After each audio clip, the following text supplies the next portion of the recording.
And here is Kelli Palfy. Hello, Kel. Good afternoon. Actually, I should say Dr. Kelli Palfy. My apologies. That's Wow. okay. We get into some pretty heavy topics, so we keep it pretty real.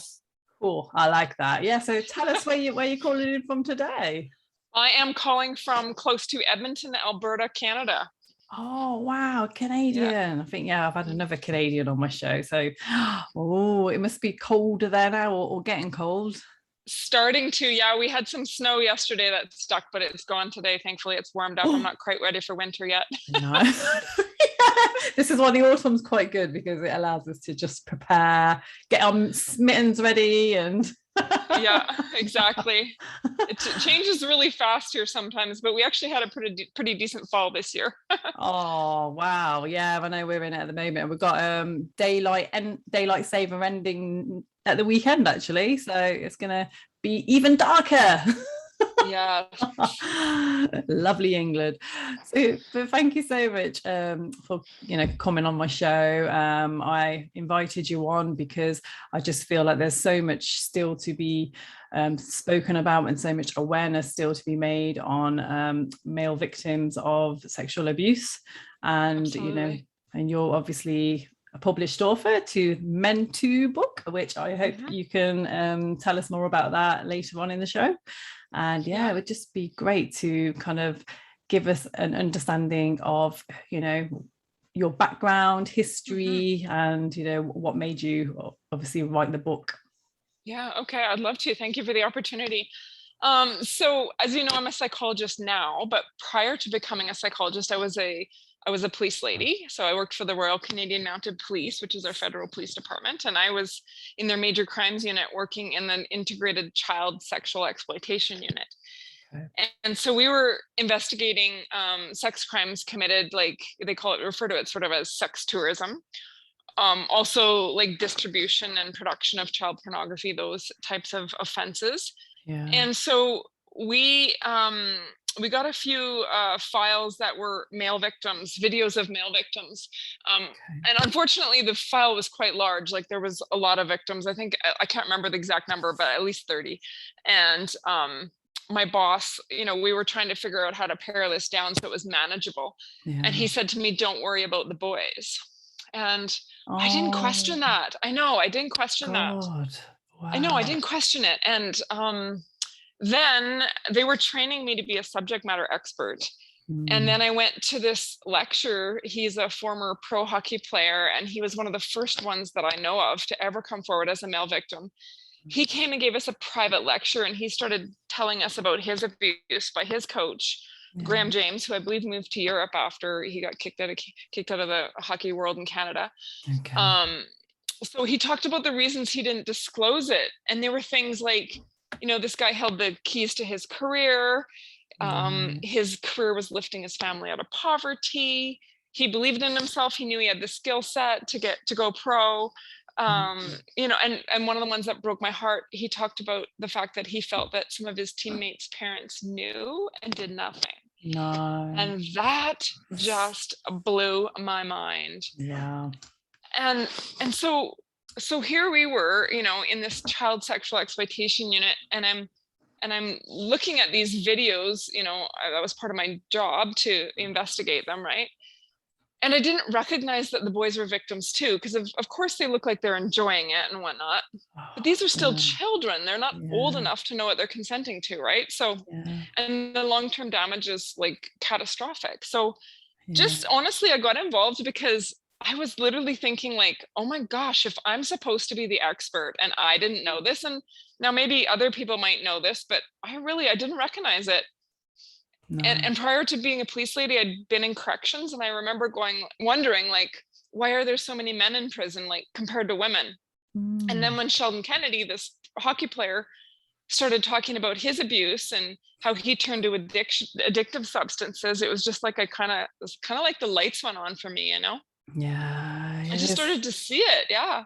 Yeah, it is. And also when it comes to male survivors, I don't know, I just find that from what I've experienced so far is like the traumatic implications are actually they seem to be worse, you know, and there's kind of suicide and homelessness associated with that. Absolutely. It is absolutely. Well, I mean, on so many levels, like there's just so many. I thank you for saying that, because I do believe they have extra challenges, right? Like, you know, a female or a woman is, you know, kind of in society, we're allowed to be victims, and there's all kind of resources for us, whereas it's very taboo for men to be a victim. It is. Right? There's not much out there. I mean, you know, I was just looking on Instagram and social media. Thank God there's a lot more that's, you know, being, you know, a lot of groups that are starting now, thank God. And I just think it's so important. Whereas, you know, when you go onto Google at the moment, it's still not that much on there. I know. And so that was why I kind of chose to get involved. I ended up leaving the police department because of bullying. And I was just sort of desperate to find this new career. And I always say God reminded me of, you know, how upset I'd been about the fact that, you know, society has failed men. And I just decided I wanted to make a difference. That's amazing. And the fact that you're a woman as well, I just think that's double amazing. You know? I know, it's kind of crazy, hey, but you know what? I mean, it makes me happy helping people, right? And I feel like there's such a need in this area. So there really is.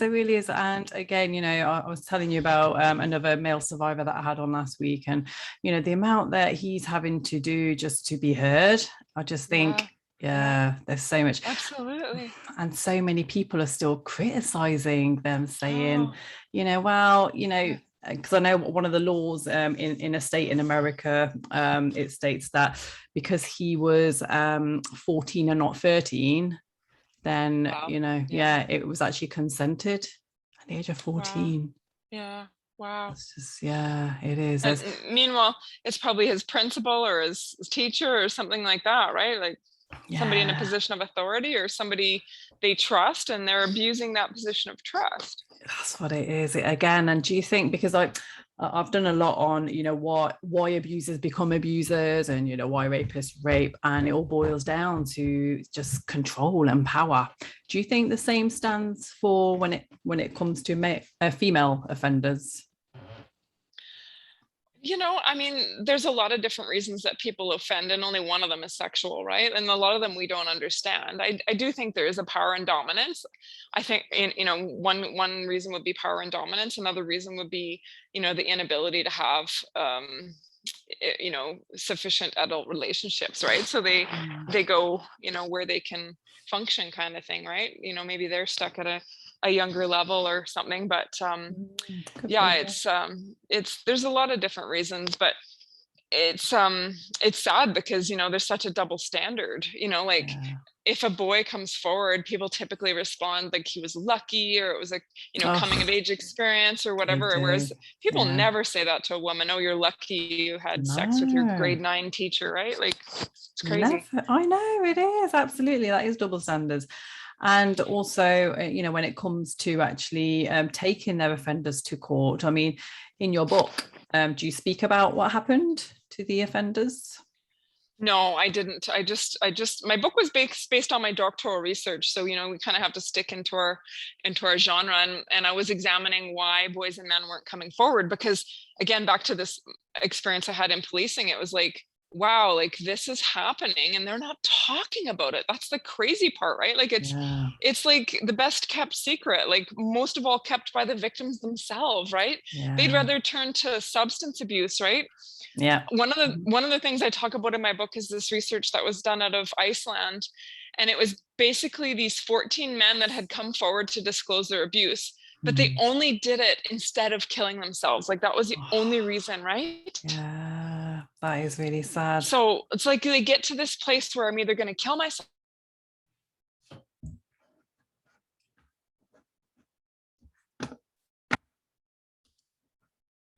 Good. Hi, we're back again.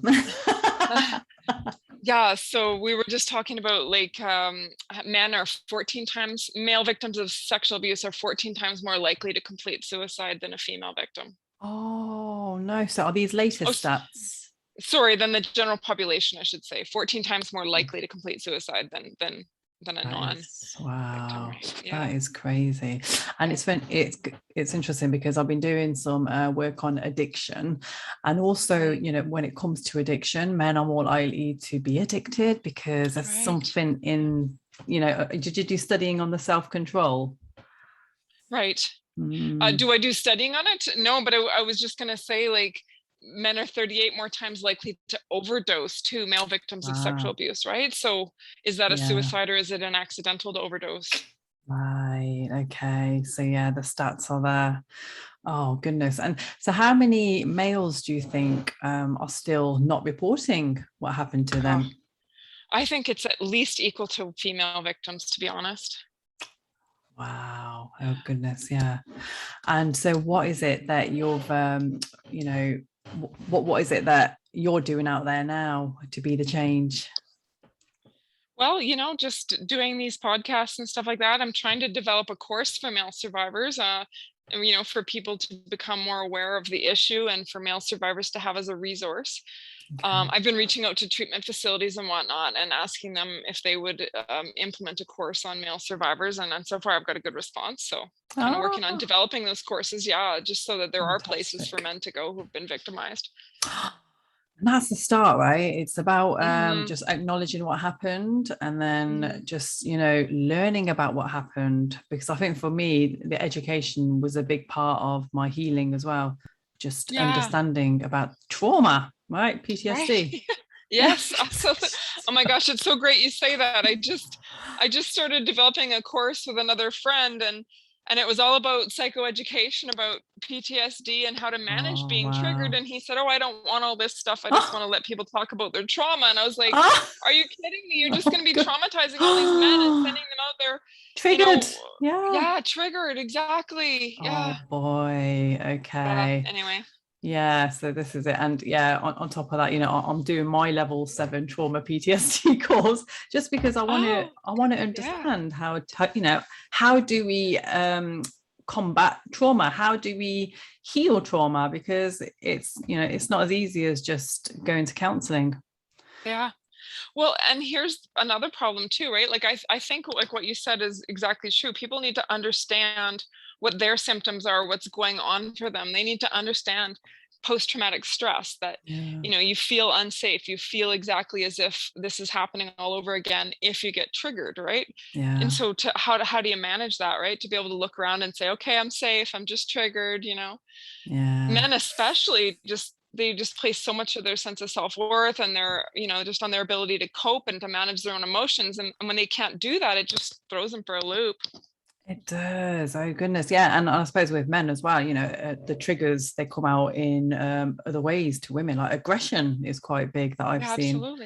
Absolutely. You know, I think this could be a big part of what's behind, you know, violence towards women even, right? Like men, like people who have been forced to stuff their emotions their whole life wind up depressed and angry, right? I mean, if you've been victimized and you're continually being told you're not a victim and to suck it up, buttercup, and you're lucky, right? I mean, does that not make you angry? I mean, I know I hate it when people tell me not how to feel and stuff like that. Suppression. It's awful. Exactly. Their whole lives they're being told you're not supposed to be a victim. Like, you consented, or you were willing, or you enjoyed it. Look, your body enjoyed it. You must have enjoyed it, right? Like, it's so confusing for them. It is. Oh boy. I couldn't even imagine, just, you know, at such a young age. I mean, it's just a confusion because they probably were enjoying it, but then also it's wrong, you know. It's not what they would have agreed to if they'd have been mature enough to consent, right? You know, like abuse by another male, or abuse by a sister or a cousin or something like that, right? Like, that's why we have laws, is to protect children from instances like this. Yeah, absolutely. And there's a lot that's being you know, kind of seen on Netflix as well. I'm seeing a lot more you know, when it comes to male sexual abuse survivors. So there is, I feel that, you know, there is change happening now, that, you know, it is getting out there.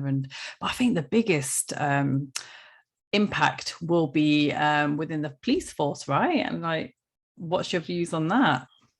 Like educating the police about male sexual abuse? Yeah. Absolutely. I mean, I had a male supervisor tell me not to worry about the boys. It was crazy. It's just awful. Yeah. Yeah. And I mean, I work with a lot of first responders, and one of my clients was telling me like he was quite upset because, you know, he's talking to a man who's, you know, been sexually abused, and all of his colleagues are standing behind this guy laughing. Like, Oh and I know I'd like to think that's not goodness. the norm, but you know, I mean, this guy was like a drug addicted type, right? So they just kind of looked at him like he was trash, which is terrible. Terrible. Why do you Judgmental. why do you think he turned to that lifestyle, right? Like, It's I just don't all, think people yeah. choose. Yeah, I don't think people choose life of addiction. It's They their don't. coping mechanism. It is. Oh my goodness. And exactly. So, how to educate people, because we still live in such a judgmental society when people are seeing homeless people and they're just instantly saying, oh, yeah, they're a drug addict. Thinking, well, hello, maybe we should understand about their history before we start judging and name calling. Absolutely. Absolutely. I mean, who introduced them to substances in the first place? Oftentimes it's their offender, you know, when they're 8 or 9 years old. Oh boy, yeah. And are you noticing? Oh, sorry. Sorry. No, go ahead. Are you noticing with the, you know, the male survivors that you've worked with, are they mainly male offenders or females? A mix, honestly. Yeah, a mix. Yeah. Right. Super confusing for them when it's a girl, when it's a female offender, right? Yeah. But yeah, a mix. I've had men abused by their mothers or cousins or sisters. Yeah.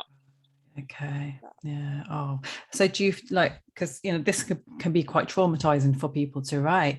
How did you find it? Do you find that you kind of developed like resilience towards it all? I want to say yes. You know, I mean, I had my own sort of background, not of sexual abuse per se, but you know, my own trauma background. So I want to say that you kind of, if you've already been exposed to a lot of this, you know, bad behavior kind of thing, it's not shocking to learn more about it, right? Yeah.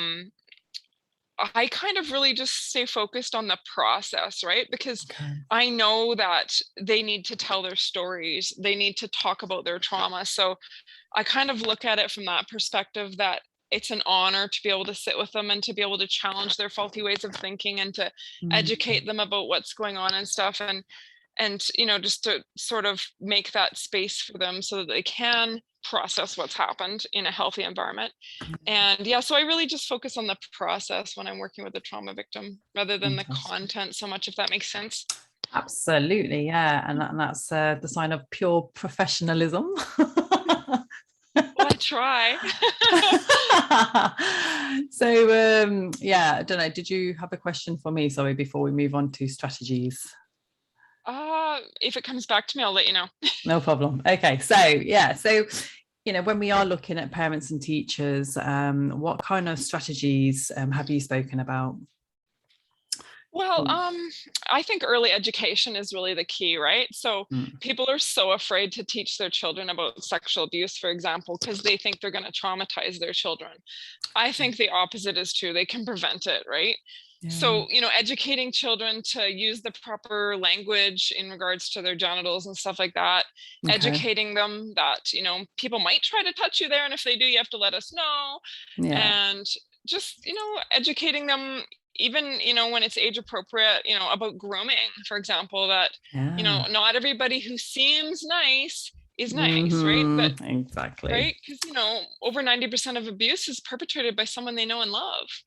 So like we have to stop sending this message that it's stranger danger. It's not. It's the wolf in sheep's clothing, right? In the household, right? Exactly. Yeah, or the community or whatever, right? So I really think we need to just be more open with our kids, ask more questions. Like, you know, for example, if kids don't want to go somewhere, why don't you want to go there? Yeah. You know, what happened? What don't you like about Aunt Shirley's house or Cousin Bob's house or what have you, right? And I think we need to be just more open to listening to what they do have to say, not for, you know, respecting their boundaries. For example, don't force your kids to kiss people they don't want to kiss. It just sends such a bad message, right? That their bodies aren't their own, that they can't make their own choices, things like that, you know?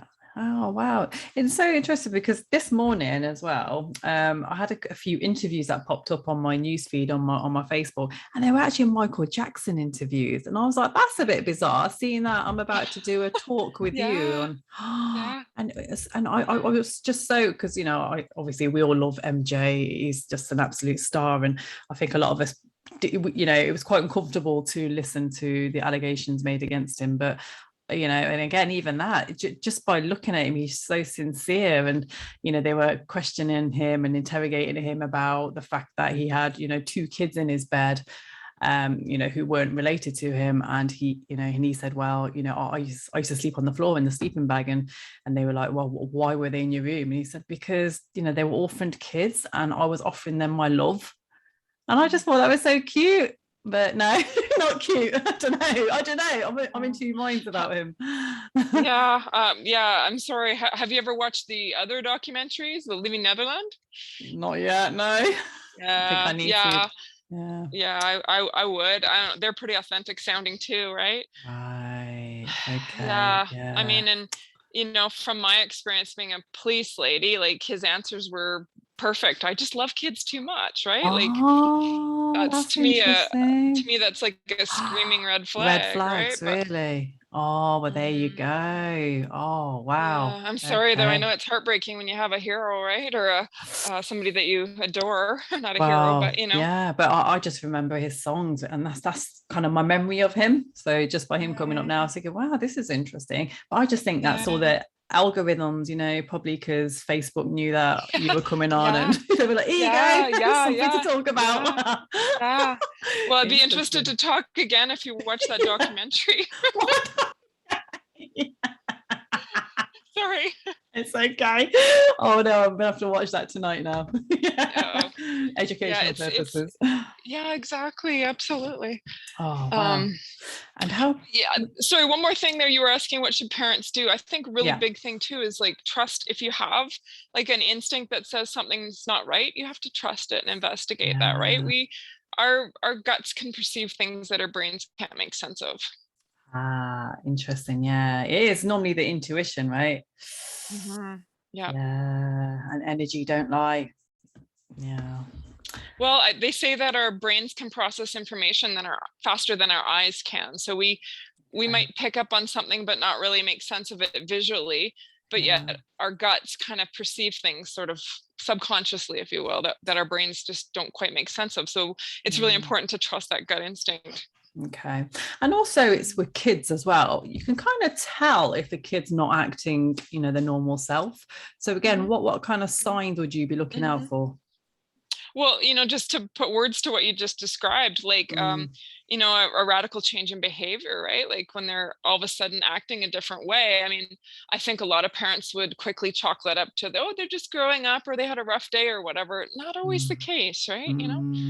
I think anytime a child's been at a sleepover or made a new friend or, just been, alone with an adult, you need to check in, just check in about what did you guys do? Everything okay? Okay. What kind of games Yeah. do you play, right? Okay. So investigate and take an interest Yeah. in your child's life. Definitely. Yeah, absolutely. And I think another important thing is to be aware of the grooming techniques that offenders use, right? They will try to fill a void. They will work really hard to fill any sort of void that an adult might have just to gain access to their child. Right? Interesting. Okay. So things like, any examples? Well, I mean, sure, you need a football coach. There isn't a football coach for the football team. Okay, well, guess who might volunteer to help out with that or to be the coach or something? And the kid with the potential. Hey, you know what? I'm going to take him. And anybody who tries to separate the kid from the pack is a huge red flag, right? Right. There's getting the child alone, having anytime they're spending a sleepover with a child. No, that's just not normal adult behavior, right? Okay. Right. That's interesting. No, thank you. Yeah. And I think, this is going to be really important for all the parents out there. So how about obviously looking at, the first responders and any helping professionals? So let's just say that, some kids might be abused, and then what kind of signs would you be looking out for? Well, it could be a variety of signs, right? Like, it could be the kid that's already getting bullied, because lots of times, the offender will go after the kid that's in need of attention or affection. So it could also be the class clown, because lots of times it's one way a nice way to deflect from reality is humor, right? Yeah. So whether that reality is the fact that they're being abused, or the fact that they don't understand what's going on in class because they're so traumatized by what went on at home, they can't pay attention. They, distract, right? Yeah. I mean, I think these kids with the dark poetry, dark music, dark clothing, like the ones that say they don't want you to look at them, right? To me, that's just screaming for help. Yeah. Yeah. And again, okay. And how about in terms of support groups? Because at the moment there's a lot out there for females, as we know. There's a lot of support groups, Alcohol's Anonymous, and rehab centers or what have you. So there's a lot out there for if somebody becomes an addict or an alcoholic. How about before that? Before they become so extreme? Yeah. Honestly, I do think it has to just be a societal shift, right? I mean, that we have to make any of the resources that are available for women be also available for men. We need just as many resources for men as we do women. And like you said, there really isn't at this point. There really isn't. I honestly think we need to start with treatment facilities, sexual assault facilities, any sort of agency that works with females and I think most of them are, but most of them are open to serving male clients, but it's just, I think men need that exclusivity too, right? Because I don't think they're gonna feel safe or comfortable opening up in a mixed venue. Yeah, it's true. And it's about, the ego, the pride, and all of those, kind of.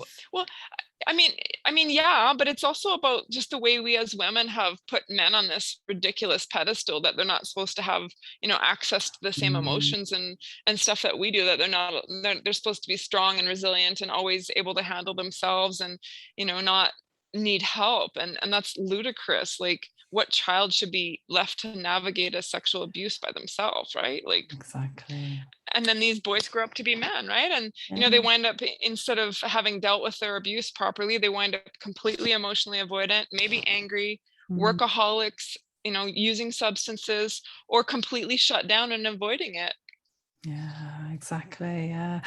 And I can just, like, when you say that, I just know so many men who have actually gone down that route. And I know, I always know there's something that happened in their childhood which made them that way. But it's so difficult to have these conversations with people, because a lot of people just think you're strange. I think, why are you talking about my past? Or why are you asking me questions about my past? And, it's like, oh God, you can't, this is why I think podcasting, it's going to be another way forward. Absolutely. No, Anu, you're absolutely correct. I mean, exactly what you're doing is like why I wanted to participate, because we all need to be talking about it more, right? If we can make it a safe place for men to bring up this subject, or men to participate in the subject, they will. Men want to talk about this. They really do. It's just that men don't typically talk about anything they don't hear people already talking about, right? They don't want to be the outsider. They don't want to be cast out of the village kind of thing. So, so we need to have those conversations. Be the voice. Yeah, I love that.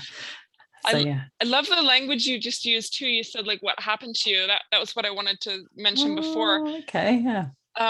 Dr. Bruce Perry and Oprah Winfrey wrote a book called What Happened to You. Have you read that book? Oh, so I love that book. It's amazing. So good, it's so good. It's true, because rather than saying, what is it that we normally ask survivors? What's wrong with you? Oh, that's it. Yes, exactly, right? I mean, if I don't know if they have it over there, but in the United States and North America, there's a compassion prison circle where they have all the inmates stand around the outside of the yard, and they have a speaker, and they say, take one step forward if you were ever hit with an object, take one step forward if you were ever, told you were stupid, take one step forward if, and all these inmates are coming forward, and, a lot of them are breaking down, because it's like, wow, we're finally acknowledging Wow. what you've been through, like what happened to you.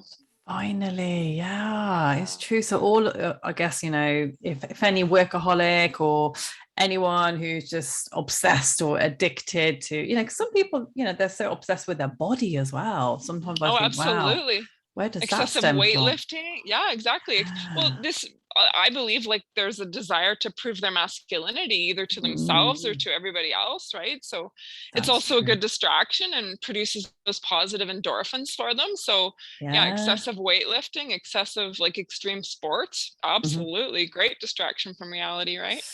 It is, yeah. Some might get addicted to sex and Yep, for sure, for sure. mhm, Yep.